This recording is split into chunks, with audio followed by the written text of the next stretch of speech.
Hello and welcome to The Journey, a series by ASU Learning Enterprise, which is one of ASU's three pillars, where we hear from leaders in higher education and beyond about how education has shaped their journey and how they prioritize lifelong learning.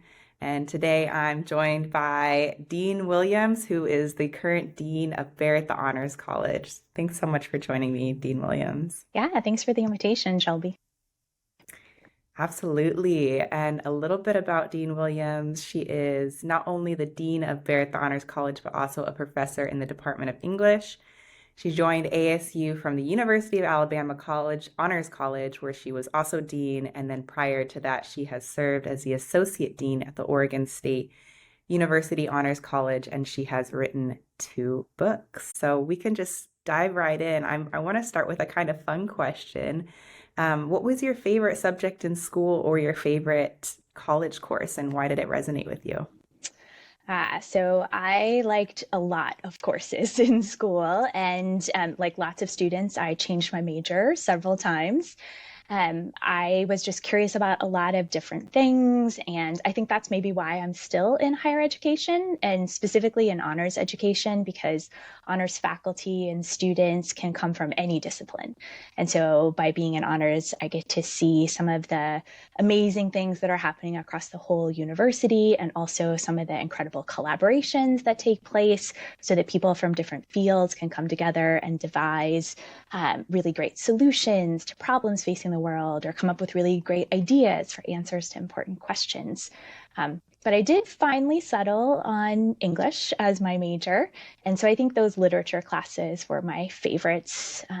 Literary studies itself draws on multiple disciplines. So you have to know a lot about language and history and society to understand the context that texts were written in. But I just really loved reading the books and the poems that showed me so many different experiences and areas of expertise, more than I could have ever experienced just through my own life, and really helped me think about the interesting connections and differences between the past and the present. Oh, yeah, language is just so interesting, isn't it? And it Mhm. really can open new worlds. And you're taking me back to my undergraduate at Barrett. I was also a Barrett student, Mhm. and I started as a French major Mm. just because I loved the language, and I also loved how I could learn so much about French culture and French history from Phoenix, Arizona, through studying the language, even though I was like, what are you going to do with French, as a major? So, could you dive a little bit more into your educational journey? How did it shape your path and ultimately lead you to where you are today?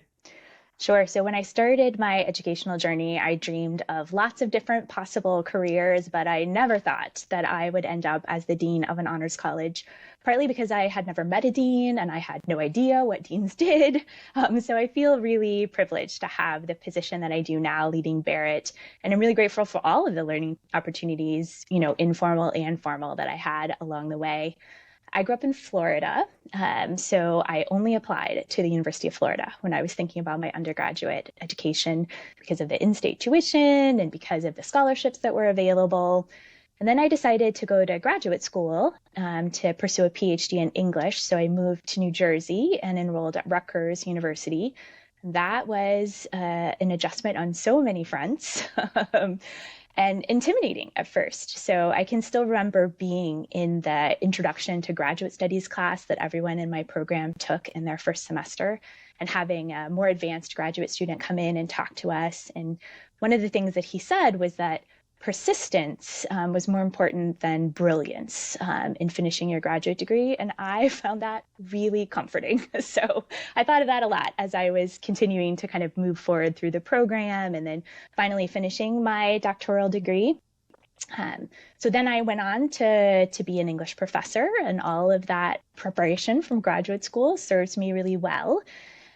Once I moved into administrative leadership roles, some of those skills transferred. So being able to read carefully and think critically and sort of just communicate effectively was important. But there were also lots of things that I needed that I hadn't learned.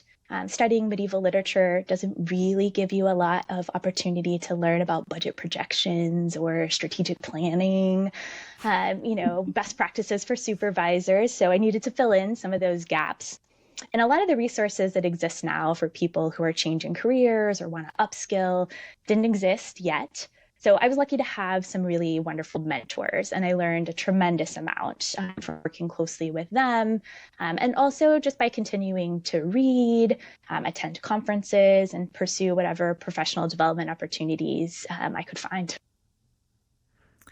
Wow, shout out to the mentors, right? They're so important in our journeys. And I really like what that graduate student said, that succeeding depends more on persistence than brilliance. Oh my gosh, that feels just kind of like an exhale of, okay, I Yes. don't have to be, this wunderkind. I can be just a hard worker, and that can be said about so many industries or pursuits.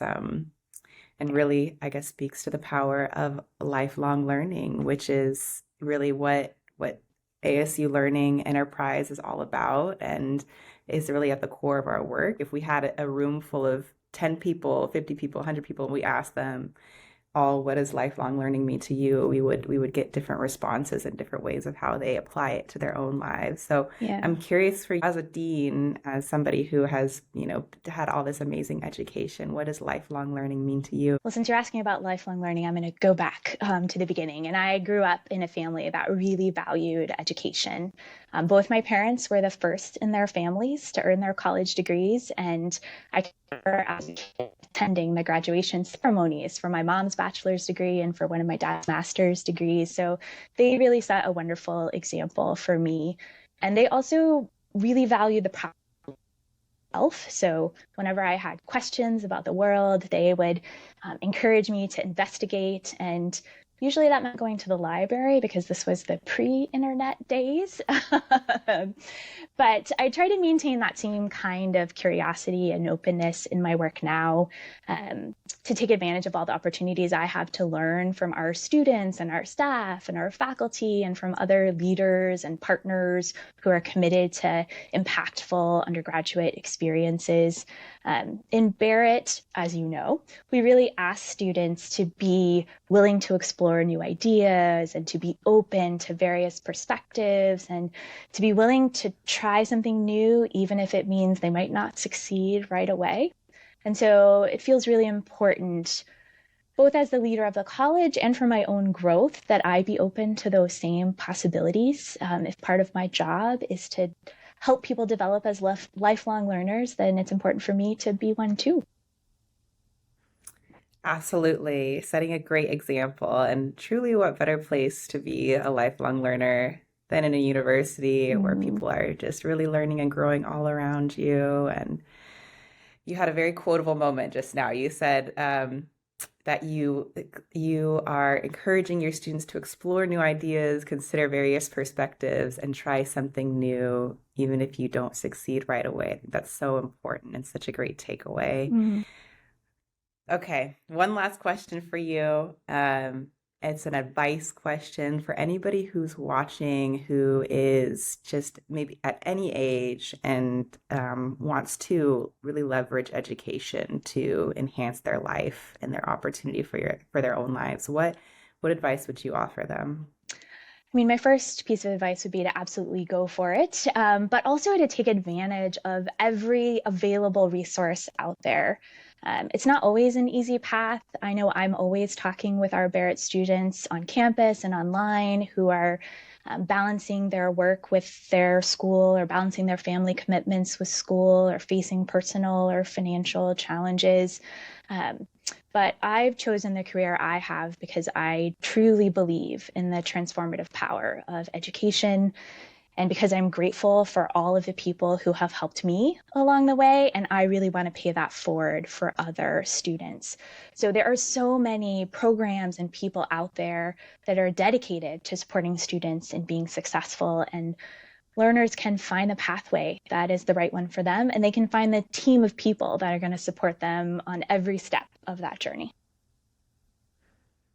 Definitely. And so many resources available in Hmm. ASU to the whole community, especially to students. I really remember that in my time at Barrett, that there were so many opportunities, so much support, so many things that you could just tap into. And I really can feel that since we met in Newport at the Barrett event, how dedicated you are to the success of the students and in Barrett and beyond, and how excited you are for some of the programs and offerings that are available to them. So, Dean Williams, thank you so much for your time and sharing some of your journey with us. Really appreciate it. And for anybody watching, you can learn more about Dean Williams and Barrett the Honors College in the information below this video, and stay tuned for following episodes of The Journey. Thanks so much. Thank you.